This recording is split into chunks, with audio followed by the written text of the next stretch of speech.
लेकिन आप पे भी आरोप लगता है कि आप भी सेक्युलरिज्म के हाथ मजबूत नहीं करते, आप वहाँ टिकट दे देते हैं जहाँ द सो कॉल्ड जो कहते हैं कि बीजेपी खिलाफ पार्टियां वो चुनाव हार जाती हैं। कार्तिकेय साहब, मैं आपसे रिक्वेस्ट कर रहा हूं, आप अपने टीवी 9 के जिम्मेदारों से बात करके एक दिन डिबेट लगा लीजिए कि असदुद्दीन ओवैसी के लड़ने से किसको फायदा हुआ। 10 मिनट भी नहीं लगेंगे, पूरे उठ के चले जाएंगे यहां से। इंपेरिकल डेटा रख के बात करेंगे। लोकसभा की 3 सीट में लड़ता हूं और मोदी 306 जीत जाते मेरी वजह से, और जो 400 लड़ते और 50 पे आ जाते वो दूध के धुले हुए हैं। मेरा नाम असदुद्दीन है इसलिए मुझे गाली दी जाती है, और जो लड़ते हैं यूपी में 400 सीट, जीतते हैं 2 और 1, उनको कुछ नहीं बोलते आप। मैंने आपसे मुराद जो दूसरे लोग जो हमको गाली देते। पर किशनगंज का दर्द भी तो समझिए। क्या किशनगंज वही सीट अनाउंस कर दी आपने। हाँ? किशनगंज का दर्द तो समझिए। नहीं कि अरे मैं पिछले बार भी किशनगंज लड़ा था, 3 लाख वोट मिले हमको। एक ही सीट कांग्रेस जीती या गठबंधन जीता किशनगंज, हम बीजेपी नहीं जीती। पहला टिकट आपने किशनगंज ही अनाउंस कर दिया। नहीं भाई, हम लड़े हैं वहां पर। अच्छा, और एक बात सुनिए, मेरे तो हुआ होगा कांग्रेस को। बिहार के चुनाव में मेरे 5 एमएलए जीते। सीमांचल की जनता को सलाम, सबसे बैकवर्ड एरिया भारत का, उन्होंने मेरे 5 विधायक को जिताया। 4 विधायक को आप खरीद लिए, और महाराष्ट्र में आपसे कांड होता है तो आप आसमान सर पे उठा लिए। जब आप गुनाह करते हैं तो वो गुनाह नहीं है। अब नीतीश कुमार तो पलटी मास्टर हैं, कुलाटी मार दिए। अब तेजस्वी को मालूम हो रहा है कि क्या होता है पावर लूज करने का मतलब। लोग कहते हैं कि ओवैसी साहब दिखते हैं बीजेपी से लड़ते हुए, हाँ? लेकिन वो लड़ कांग्रेस से रहे हैं। किससे लड़ते हैं? दिख तो रहे हैं बीजेपी से लड़ते हुए, हाँ? लेकिन लड़ कांग्रेस से रहे हैं। इसीलिए टोल गेट के पास मुझ पर 6 गोलियां चलाई गई थी। मैं बोला था किसी को चला दो बेटा गोली। हाँ? क्या बात कर रहे हैं? मैं नहीं कह रहा, राहुल गांधी कहते हैं आपकी यारी बीजेपी से है। गाड़ी पर गोलियां चली मेरे, एक नहीं 6 गोलियां, कितने 4-5 गोलियां चली। मेरे घर पर हमला हो जाता है, ये सब मैं करा रहा हूं क्या सेटिंग बोल के? भाई मेरे घर में भी फैमिली है। तो इसका बीजेपी से क्या लेना देना? मैं बता रहा हूं ना आपको, अब बहुत लेना देना है उससे, बहुत कुछ लेना देना है। आपको नहीं दिख रहा तो मैं क्या करूं? ऐसी बात कर देते हैं वैसे साहब। इसमें सवाल मैं आपसे पूछ रहा हूं कि आप पे आरोप लग रहा है, मैं बता रहा हूं ना, मोदी के खिलाफ लड़ते दिखते हैं पर लड़ाई आपकी कांग्रेस से है।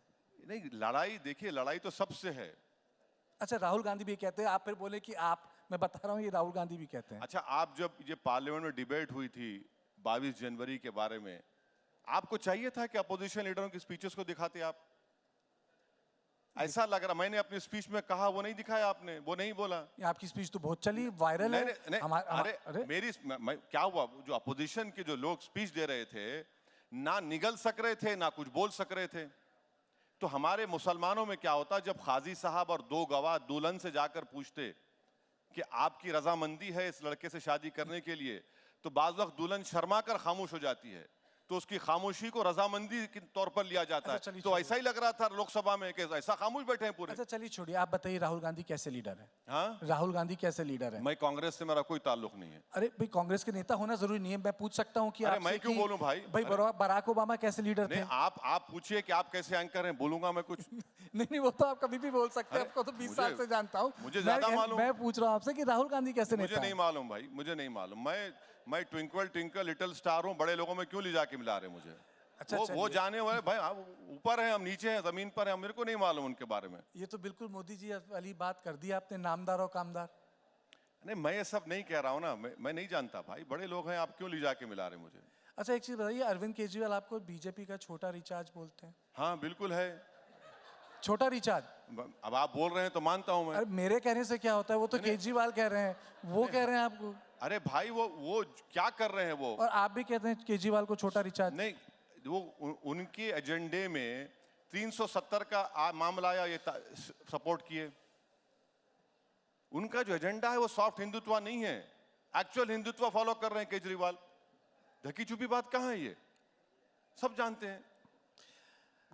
लोकसभा चुनाव ज्यादा दूर नहीं है, आप किसी से गठबंधन करना चाहेंगे?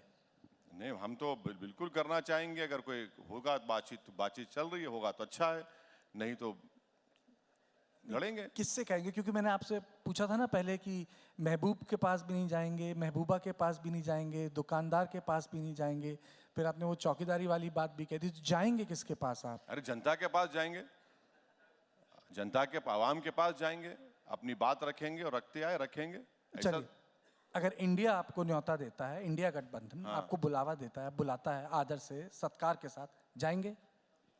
हाइपोथेटिकल सवाल का जवाब प्रेजेंट में कैसे दे सकता हूं मैं? मेरे को तो नहीं मालूम।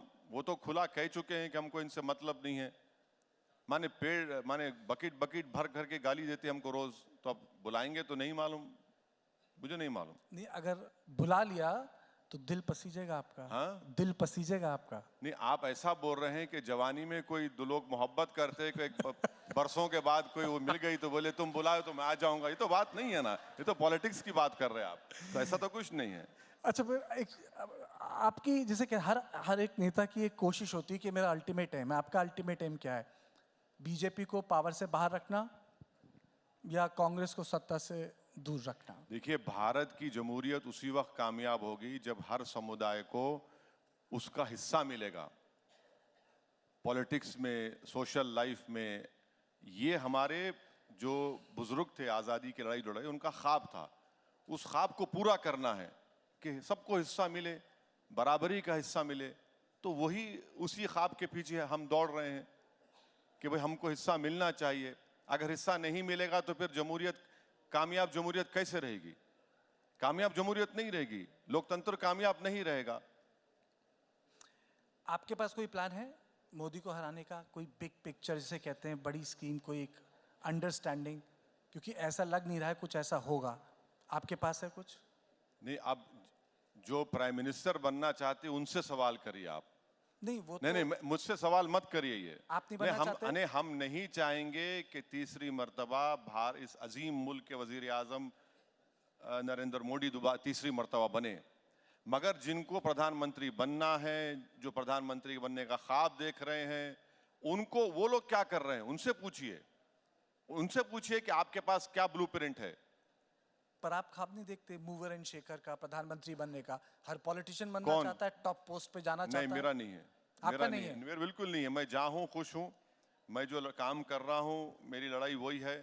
मेरा वो, देखिए, ये सब बड़े बड़े लोगों के ख्वाब होते हैं, मेरा ख्वाब नहीं है वो। आपका ख्वाब क्या है? चलिए वो बताइए। बता दिया आपको, और क्या बोलूंगा मैं। यही ख्वाब है? हाँ, ख्वाब यही है। ख्वाब नहीं, कोशिश है।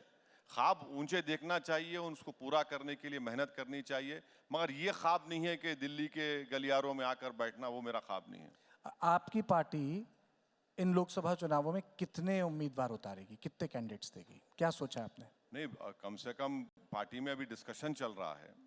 बहुत से जगहों से, यूपी से, बिहार से, महाराष्ट्र से, मध्य प्रदेश से, कर्नाटका से लोग बोल रहे हैं। मगर इस वक्त पर यहाँ पर बैठकर टीवी पर बोलना गलत होगा। वो आपने पिछली बार गठबंधन करने की भी कोशिश की थी, जैसे सपा से बातचीत भी चली थी, आप लखनऊ आए थे, एक प्रेस कॉन्फ्रेंस भी हुई थी शायद, अगर मुझे याद है, आपने एड्रेस किया था। ऐसा वो बातचीत तो बहुत चली यूपी में, मगर कुछ हुआ नहीं। वो कोई छोटी पार्टियों से गठबंधन देश भर में होगा, बिल्कुल तो होगा। कुछ तो बताइए। कुछ ना कुछ होगा। कहाँ होगा? महाराष्ट्र में करेंगे गठबंधन? देखेंगे क्या, अभी तो अरे भाई सब चीज बोल दिए तो फिर कैसा। नहीं, अखिलेश से करेंगे? हाँ, अखिलेश से? अरे वो उनको मालूम, वो तो उधर बैठ के जाकर अपना क्या करेंगे, किससे भी नहीं करेंगे वो। नहीं, पर पिछली बात तो बन ही गई थी, ऐसा लग रहा था। ऐसा नहीं है, सब रूमर्स थे, ऐसा कुछ नहीं था। तो कोशिश तो आपने पूरी की। नहीं, अब देखिए, अब ये बहुत सी बातें हैं जो अवामी पब्लिकली नहीं बोलना चाहिए किसी पॉलिटिशियन को।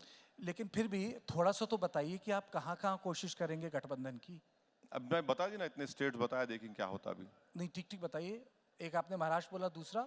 अब कोशिश, प्रपोजल, पार्टी में बातचीत चल रही है, देखेंगे आगे क्या होता। अच्छा, एक आखिरी सवाल मैं आपसे पूछना चाहता हूँ। भाई साहब, एक आप टूर पर थे अमेरिका, एक टूर पे थे ना अमेरिका, एक बच्चे ने आपसे बड़ा सवाल पूछा था। मैं इसी मन से उस सवाल को दोहराना चाहता हूँ। आप बच्चे हो गए छोटे आप? नहीं, बच्चे नहीं, बात बड़ी थी। और बच्चों के मुंह, और बच्चों की बात भगवान की बात भी कही जाती है। और आपने उसका बहुत शानदार जवाब दिया तो था। वही जवाब सुन लीजिए ना लोग, क्या मैं हाँ, क्या नहीं, पूरी बोलूं? बात सुनाइए। नहीं, आप पूरी बात बताइए, आप पूरी बात बताइए। क्या सवाल था वो? अरे, आपको याद होगा। क्या है वो? उन्होंने, उस बच्चे ने आपसे सवाल पूछा था कि असदुद्दीन ओवैसी पाकिस्तान के मुसलमानों को अपना भाई मानते हैं या नहीं? ये सवाल था। अब ये देखिए ऐसा है ना कि ये 47 में आज़ादी मिली, 200 साल की गुलामी से आज़ादी मिली, और 2024 में आप मुझसे पूछ रहे हैं तो तो हमने जिना के टू नेशन थ्योरी को रिजेक्ट किया, तो ये सवाल पूछा ही नहीं जाना चाहिए था एक मुसलमान से, क्योंकि हमने टू नेशन थ्योरी को रिजेक्ट किया और इस सरजमीन को हमने अपना वतन माना और वतन मानते रहेंगे, तो ये बात गलत है। हाँ, ताल्लुकात हर पड़ोसी से अच्छे होने चाहिए, मगर इसका जो इन्वर्टेड कॉमर्स में आप जिस तरफ लेकर जा रहे हैं, मैं तो राष्ट्रवाद की, आपका जवाब राष्ट्रवादी जवाब था। अच्छा, थैंक यू सर। नहीं, आपको मुझे सर कहने की जरूरत नहीं, सुना इसलिए पूछा और बोला। नहीं, राष्ट्र भाई देखिए, ये सच्चाई है। नहीं, आप ही ने बोला था ना। नहीं, हम हमारे बुजुर्गों ने पाकिस्तान, आप ही ने कहा था जब कसाब जैसे बोला था ना, भेज आतंकियों को भेजना बंद करेगा, आपने बोला था, तो उसको दोहराने में क्या दिक्कत है? बोल दिया, क्या क्या बातें याद नहीं आती, कितने बातें बोलेंगे आप? अरे पूरा देश सुन रहा है, भारत। अरे नहीं, हम बोल दिए, हम तो बोले हैं भाई। उस लड़के ने पूछा था, हमने कहा कि भाई साहब अभी आप बात कर रहे हैं, ये आज देख लीजिए क्या हो रहा है। बहुत बहुत शुक्रिया, बहुत बहुत शुक्रिया इस सेशन में आपका।